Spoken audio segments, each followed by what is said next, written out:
Special thank you to my YouTube members and patrons for supporting the channel and supporting my content.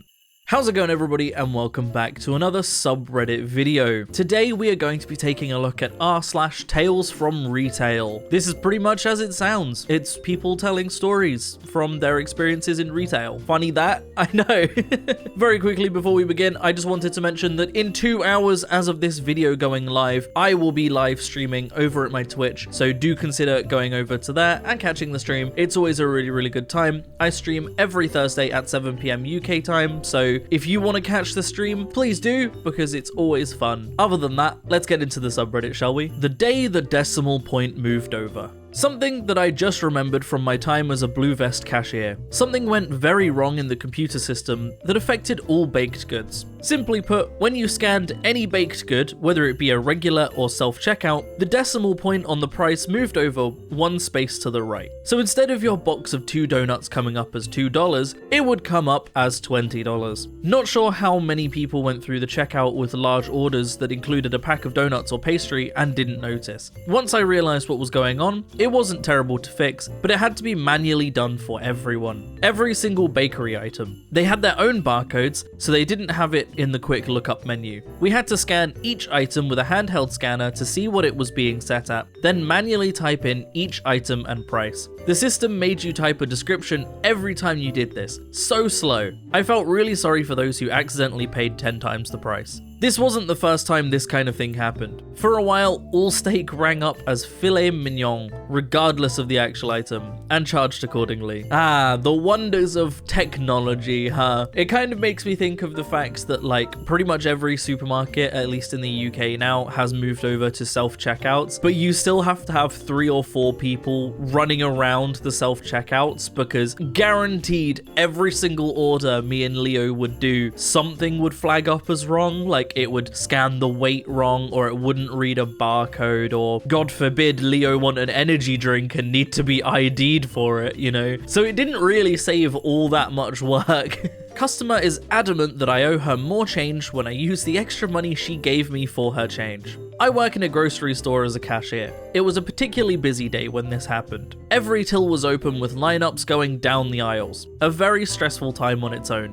I had this couple come through my till. I was being friendly with them, as I am with every customer, though they were a bit rude throughout the whole transaction. I understand when customers don't want to talk, and I knew I had to be quick to keep the line moving, so I kept it to only asking them the necessary questions. Finally, at the end of the transaction, it's time for them to pay. Alright, your total is $7.45. Will that be cash or card? The woman gave me a $20 bill and a toonie $2 coin. I wasn't thinking of the math in my head, but the toonie wasn't actually necessary. Thankfully, our tills automatically tell us how much change to give back. I looked at it, and her change back was $14.55, which included the toonie she gave me. So to make her change, I used the toonie I got from her, and then added another toonie to make $4, plus a $10 bill, and the other coins needed. It looks like I didn't need that toonie after all, I said as I gave her the change. With the transaction completed, her bag with the stuff she already packed up, I turned to greet the next customer and continue working. "You gave me the wrong change," the woman says. I stopped what I was doing and looked back at her, sort of confused. At first I thought maybe I had missed a coin because of the rush. "Oh, I'm sorry. What did I miss?"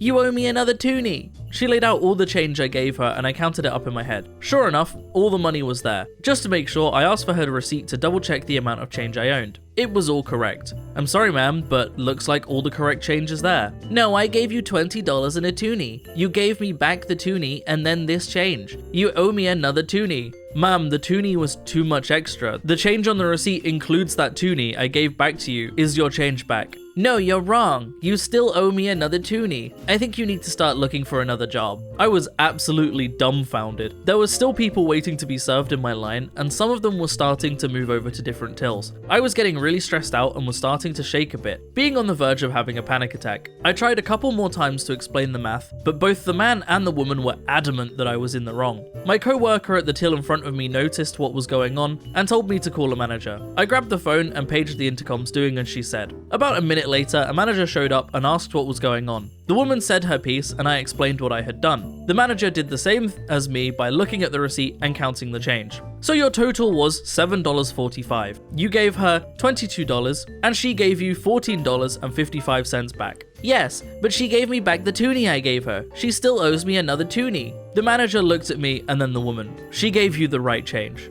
The couple continued to argue, so my manager took them off to the side so that I could continue serving other customers. This went on for almost 10 minutes straight. I'm not sure what the conclusion was, but the couple finally left. After we got through the rush of customers, the manager came over to check in and reassure me that I had done nothing wrong. I told him everything that happened, including what the woman had said about me needing to look for another job. He just laughed and told me not to worry about it. Overall, a pretty rough experience. For a couple weeks after that, I was honestly expecting to be told there had been a complaint filed about me. Thankfully, it never happened.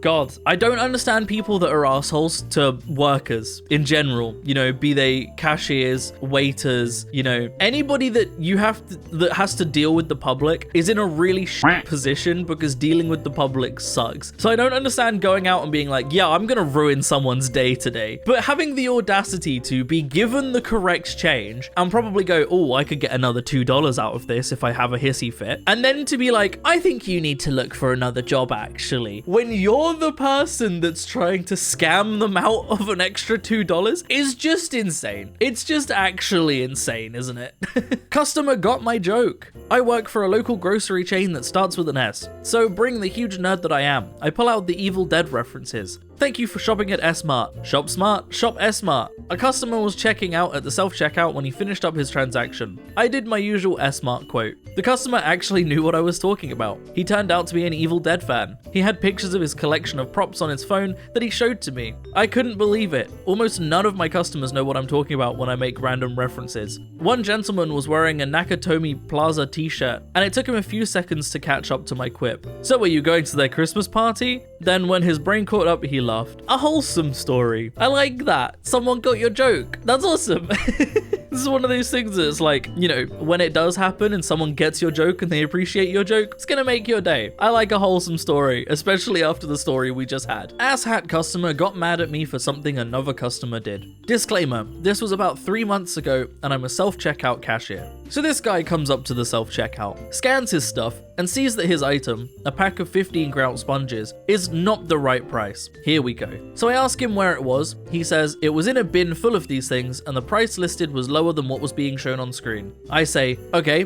can you go get a picture of the item and the label? Can't you call someone to go check the price? No, I can't. He annoyedly walks back there and gets the right product. He happened to pick up the only pack of 15 grout sponges in a display full of packs of 3. Something that is very common because of customers leaving stuff where it shouldn't be, and comes back and starts bitching about how he shouldn't have had to go back and get the item. He then goes to get a soda or something, honestly can't remember what it was at this point. I was scared that this guy was going to go off on me. And my head cashier walks up to the cash register he was scanning stuff at and clears it because he's gone for quite a while. He comes back, gets pissed off that his cart is empty because he was gone, and he had to put his item where many people leave their stuff when they didn't want it, and starts going off on me and my head cashier, who was there at the time, about how I should have listened better. He was vague as to what he was going to do with the items, and finally finishes. At this point, I'm scared out of my mind and honestly pissed off that I couldn't do anything about it, and my head cashier says that she was about to do something like kick him out, but he finished berating me before she could get the chance. So yeah, I hope the guy never shops at my store again. I can't imagine how common this probably is, unfortunately, because people do leave shit where it's not supposed to be all the time. You go to a supermarket and you're guaranteed to see it. Quite often I see meat stuff left in the vegetarian sections in supermarkets, which is just ridiculous. But also, to look at something, see the price of it. Usually that price is listed with an exact description of what is listed with that price as well. You know, if you go to cheese, you go to the cheese aisle, you see a block of cheddar, the price will say block of cheddar, right? So if you walk up to the cheddar aisle, see a block of cheddar, but then see, ooh, there's a thing of brie on the top of there, I'm gonna get that for the cheddar price. That's not how that works. What? No. Guy tried to steal a speaker. This is from a few years back, but I just remember it thinking about some stories when I worked in phone retail. It happened one morning when I had been stuck opening out a small store by myself due to the second opener running late on something. Unfortunately, it also was a busy morning when I had 6+ people at the door the moment I opened it.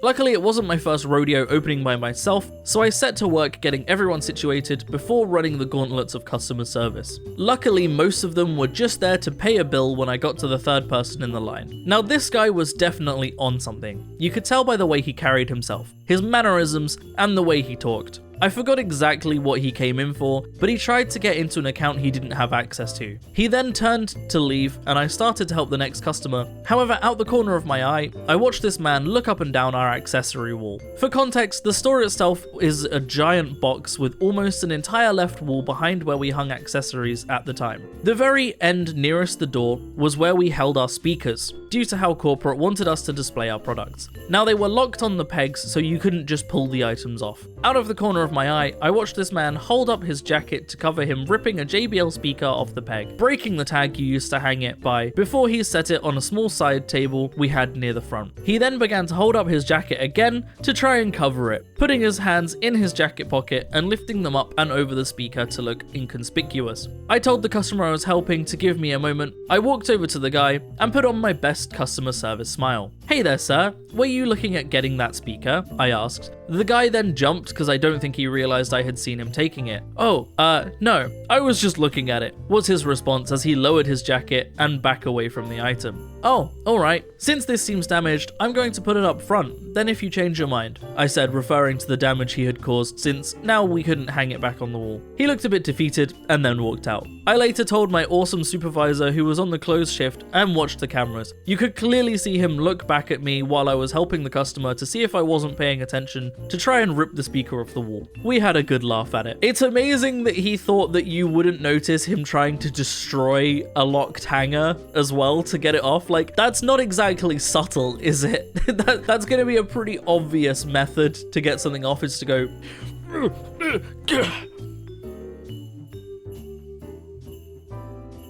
like, yeah, that's gonna be noticeable whether you're talking to another customer or not.